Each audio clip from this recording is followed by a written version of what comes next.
Good morning. I'm Natasha Buldeo, and welcome to Wellbeing Wednesday. Today, we're talking period pain. We're looking at the menstrual cycle. We're understanding symptoms that we experience throughout our menstrual cycle. We're looking at what's normal and what's not. And we're trying to understand when we need to investigate pain or discomfort further. So today we're looking at premenstrual syndrome, PMS, PCOS, and endometriosis. So most women experience symptoms during their menses. This is due to fluctuating hormones. But the severity and duration of these symptoms vary. So when it comes to PMS, 9 out of 10 women experience PMS or premenstrual syndrome. Now, premenstrual syndrome is a combination of symptoms, and it can last a few days to 2 weeks before the period. What causes PMS is the fluctuating hormones. Now, PMS symptoms can be psychological, cognitive, or physically based. It ranges from irritability, mood swing. PMS can also result in us feeling more forgetful, unable to concentrate, unable to complete our normal tasks. And physical symptoms range from breast tenderness to bloating, fluid retention, so you notice that sometimes certain clothes don't fit. And the fluid retention can result in what appears to be weight gain. So the symptoms vary in severity, vary in duration, and what causes these symptoms is the fluctuating hormones. Now, the way we balance symptoms or lessen symptoms of PMS is by keeping all our hormones in balance. A few weeks ago, we did a webinar on 7 ways to keep hormones balanced naturally. So, and what you're going to see is we're going to cover a few of the techniques that we already covered in that presentation. So an important thing is to exercise regularly. Exercise has an amazing effect on our hormone levels. All of the hormones on the body actually benefit from exercise. So, it's to maintain a regular exercise schedule, and it differs for different people. It could be a brisk walk for 10 minutes to a 20-minute HIIT class, to a 1-hour martial arts class. It just depends on what works for you. Just ensure that you have some physical activity daily. The other important thing is to eat healthy, to maintain a healthy diet. Now, if you do suffer with PMS symptoms, then it is recommended that for 2 weeks before your period, you avoid caffeine, reduce sugar and salt, because they can result in water retention and inflammation. So it's important that you maintain a healthy diet, eat the foods that your body needs, and reduce anything that causes your symptoms to get worse. So it's important that you pay attention to what you're eating. Also, ensure that you're getting plenty of sleep. Sleep is when our body heals, so we need to sleep, but we also need good quality sleep. We're going to discuss this a little further down.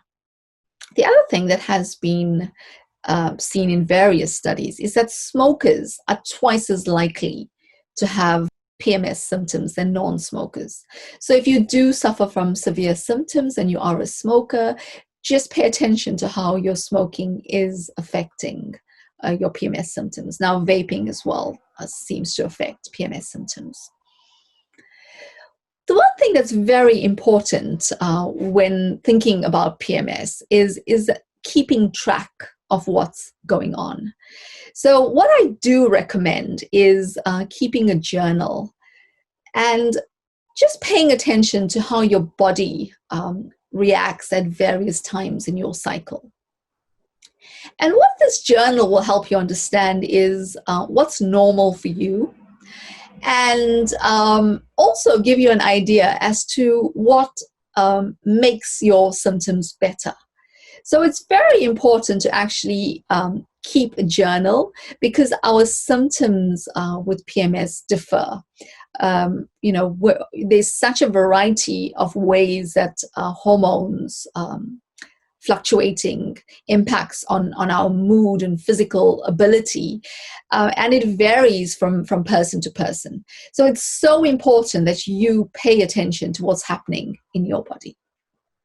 The other thing is, if you suffer from severe PMS, what you need to actually consider is that it may be due to another underlying cause.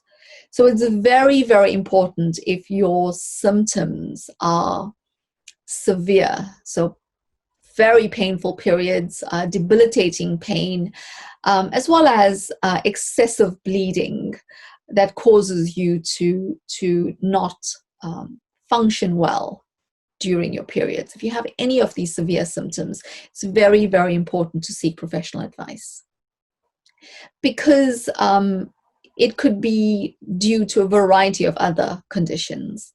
Very often severe headaches or migraines during menses is actually due to the fact that you do have a pre-existing tendency towards having migraines. So all it means is the migraines tend to get worse during your period.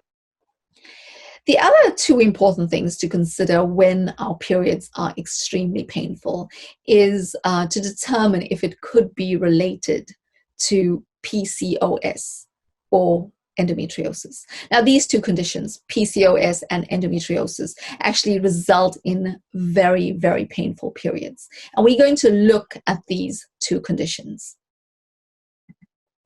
Now, polycystic ovarian syndrome, or PCOS, the following symptoms. So excessive hair growth across the body. You may notice weight fluctuations, low libido, irregular or missed periods. You may notice your hair falling in a typical male pattern. And the reason for this is because very often in people who have PCOS, these people also have high testosterone levels. PCOS is also related to insulin resistance.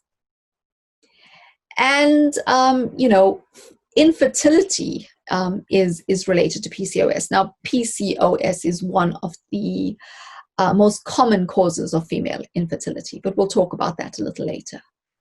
Now, PCOS, or polycystic ovarian syndrome, occurs when ovaries become large and inflamed due to the presence of fluid-filled cysts within the ovaries. And we're going to understand how this occurs. Now, to understand how PCOS occurs, I'm just going to briefly talk you through a normal menstrual cycle. Now, in a normal menstrual cycle, every month, about 20 follicles within the ovaries start to grow.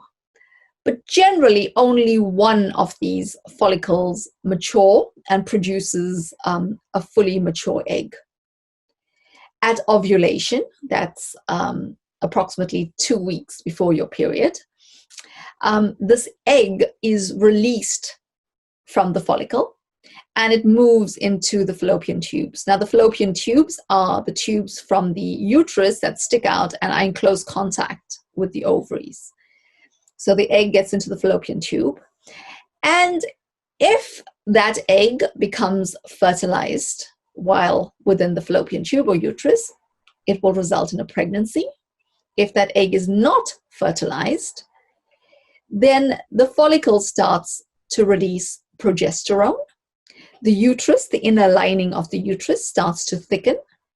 And then 2 weeks later, you have your menstrual cycle, where the inner lining of the uterus as well as the egg is released from the body. Now, what happens in PCOS is the body doesn't make the hormones that allow for an egg to mature. So you have the follicles start to mature, but the egg within those follicles do not mature.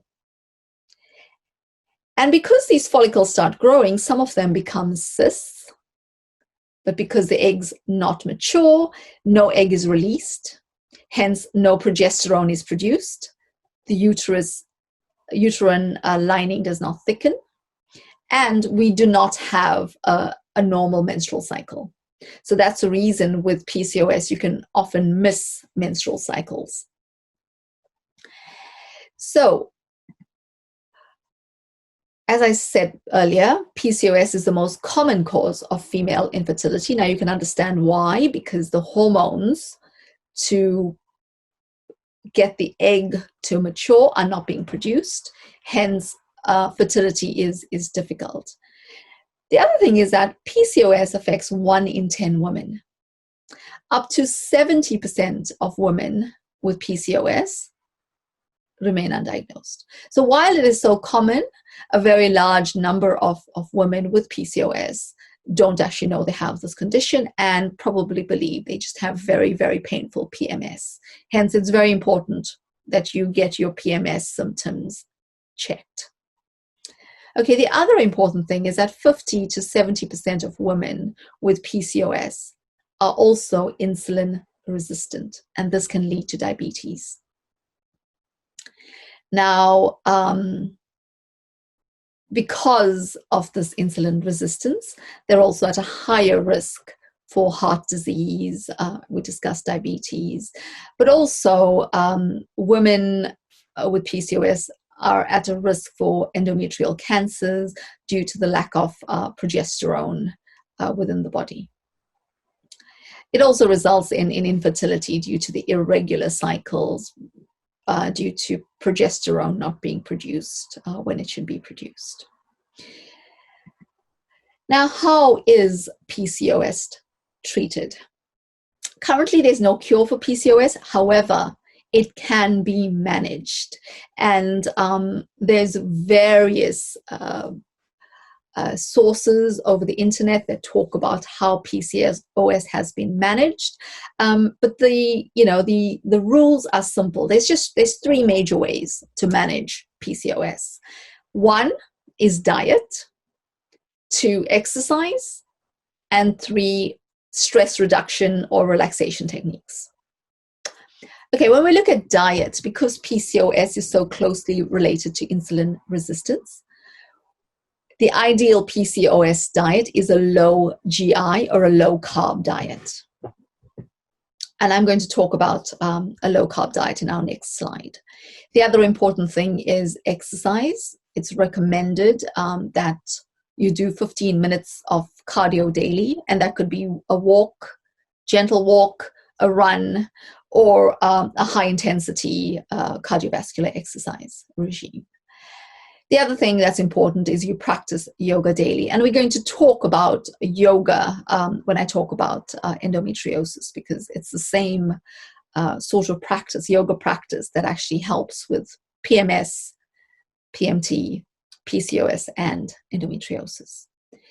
The other important thing is to relax, to make a relaxation schedule, to do the things that help you relax and to stick to that schedule.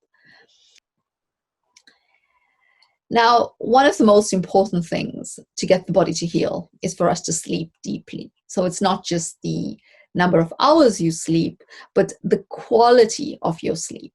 So it's important to get deep sleep. And when we discussed the 7 ways to balance hormones naturally, we discussed sleep at length. And it's the same rules here.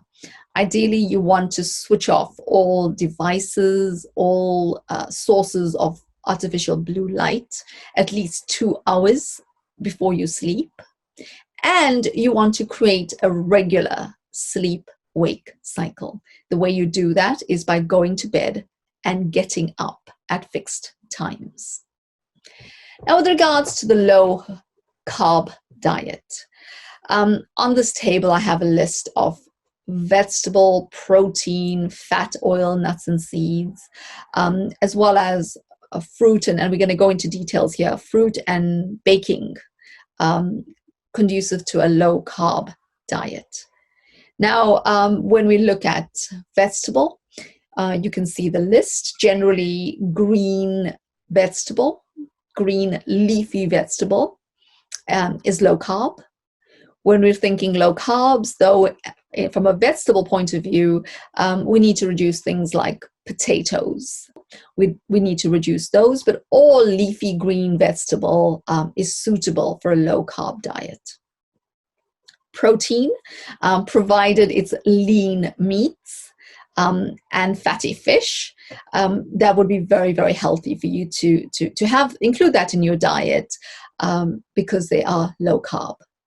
Now, nuts, oil, and seeds, they're all sources of fat. So pay attention to the volume that you're having, because while we need good fats, too much of fat is not actually good. The important thing when thinking about a low-carb diet is fruit, because so often we believe that fruit's good for us. However, fruit is very, very high in fructose. And fructose converts to glucose and has the same effect on insulin within the body as any other sugar. So when it comes to fruit, fruits such as berries, lemon, rhubarb, lime, and coconut are good. Just do not overdo the very, very sweet fruit and do not have too many portions of fruit per day. Now, with regards to baking, you can do that. You can bake while following a low-carb diet. What you will do, though, is you will substitute your processed white flour and processed sugars for flour alternatives and natural sugar alternatives. So natural flour alternatives that work very well for baking is almond flour, coconut flour, flaxseed meal. Any of your nut flours work. Psyllium husks for fiber, unsweetened cocoa powder, and you can use those to bake cookies, breads, as well as cakes. To substitute your processed sugars, what is recommended is a natural non-fructose sugar, such as stevia or xylitol. Just be wary of the synthetic sugars. There are a variety of chemically based synthetic sugars available. Those, while they do not increase the blood glucose levels, they are actually linked to various other health conditions. So try to avoid synthetic sugars, but have your natural fructose-free sugars. Yeah, and you can see you can have drinks provided that they are unsweetened. Just ensure that when you're having your nut milks as well, that it's unsweetened nut milk. Yeah, and this is it. So you have, there's quite a lot to eat on a low-carb diet. You just need to think about what you're having, and you need to plan your meals appropriately. Now we're going to consider endometriosis. Endometriosis occurs when tissue that normally grows inside the uterus starts to grow outside the uterus. Now, like PCOS, endometriosis is one of those conditions that leads to very painful, uncomfortable periods. Now, common symptoms of endometriosis: fatigue, exhaustion, discomfort and pain throughout the body. You can also have lower back pain or severe pelvic pain. And because of this tissue growing outside the uterus, your entire abdominal area can feel inflamed and painful, so you can have pain in the intestines or lower abdomen. It can also result in diarrhea, constipation, severe bloating. Now, endometriosis is also related to painful intercourse, pain on urination, and also extremely heavy periods and spotting between your period. So you can have spotting throughout your menstrual cycle with endometriosis. As with PCOS, it is also a cause of infertility. Now, common ways to treat endometriosis is balancing hormones using oral contraceptive pills, and we'll talk about estrogen and progesterone and how balancing those could help with endometriosis. But to reduce inflammation, very often omega-3 fatty acids are recommended. To help with pain, you could use sitz baths, that's immersing the hip and pelvic area in warm water with Epsom salts or just sea salt, or just warm water on its own can actually help. Laparoscopic examination and removal of endometrial tissue is also recommended in very severe cases. So if you do have extremely painful periods, then it is recommended that you speak to your medical doctor and get this investigated further. Now, there are natural ways to treat endometriosis as well. We talked about estrogen and progesterone and how they're related, and I'm going to go into that a little further. But for now, just like with the other conditions, there's three main ways to help reduce the symptoms and discomfort caused by endometriosis. First is diet. Now, with PCOS, the recommended diet was a low GI or low carb diet. However, with endometriosis, the recommended diet is a plant-based diet. The reason for this is plant-based diets can actually help reduce estrogen levels within the body. The other thing that's important is to limit your caffeine intake, because caffeine has been shown to increase estrogen levels in women. So very often, from what we're saying, is endometriosis may be linked to very high levels of estrogen within the body. And one way to balance symptoms is to use diet and food sources to decrease the amount of estrogen in your body. The other very important thing is to maintain a healthy body weight. Fat cells increase estrogen production and increases the chances of endometriosis. So maintaining a healthy body weight is one way to reduce symptoms or prevent the development of endometriosis. Diet plays a role in maintaining a healthy body weight, but that brings us to the third step, and that's exercise. Now, you see that we talk about exercise with all of the three conditions related to painful periods.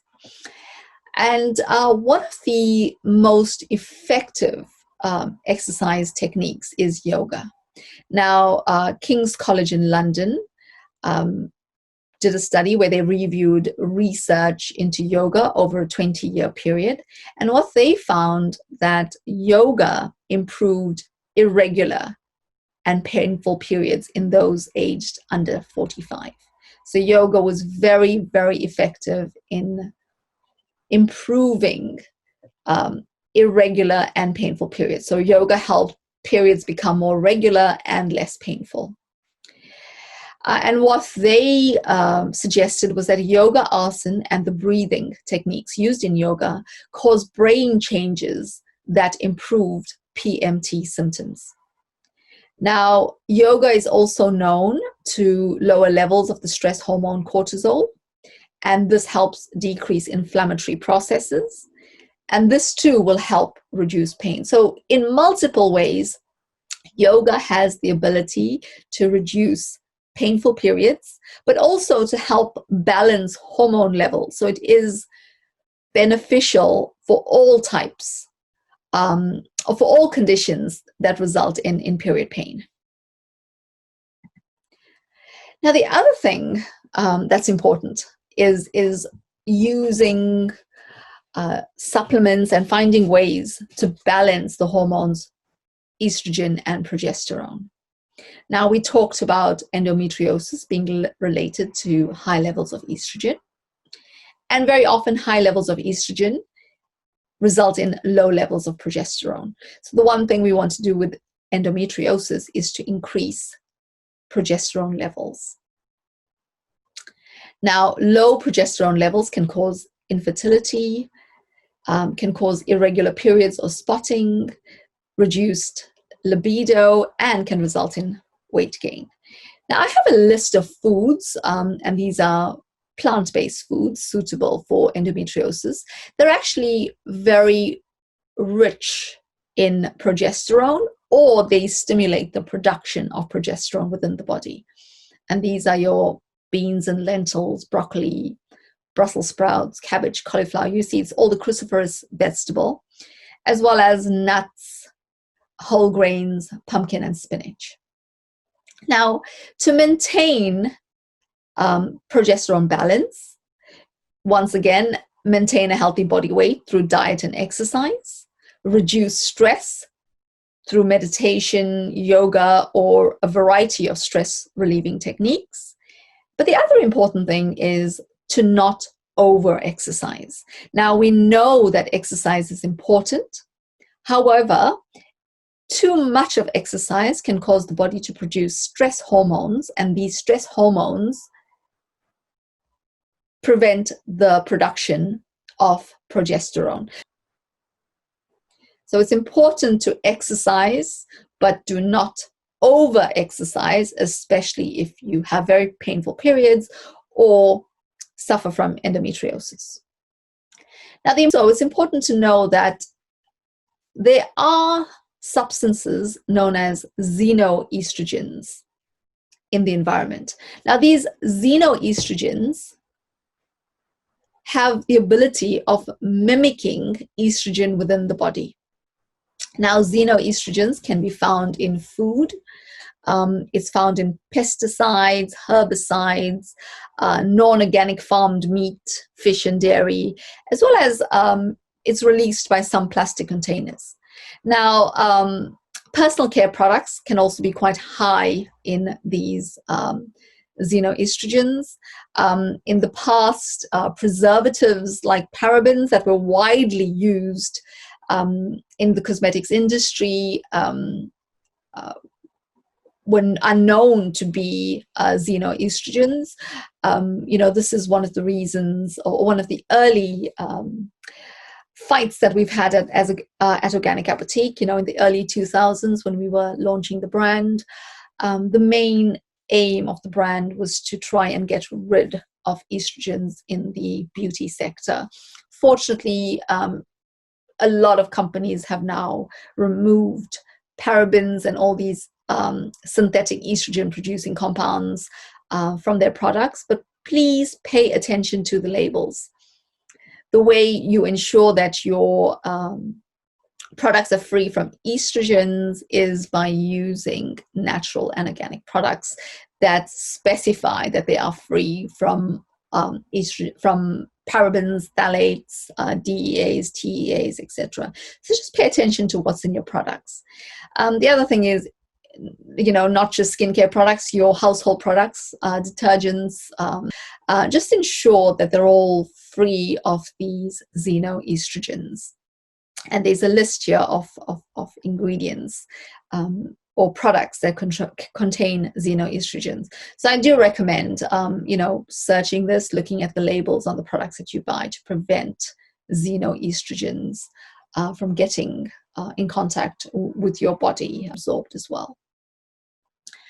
Right, so today we looked at period pain, the possible causes of period pain, and when it's severe, it is possibly due to two other conditions, PCOS or endometriosis. So what I would like you, to take forward is that if your periods are extremely painful, that you actually get it checked out, but also know that whether there may be an underlying pathology, PCOS or endometriosis, these conditions can also be managed with healthy diet and lifestyle changes. So no matter what the underlying condition, there are ways to manage your menstrual cycle and enable yourself to thrive and achieve the goals that you need to achieve. So thank you for joining me. I'll see you next week.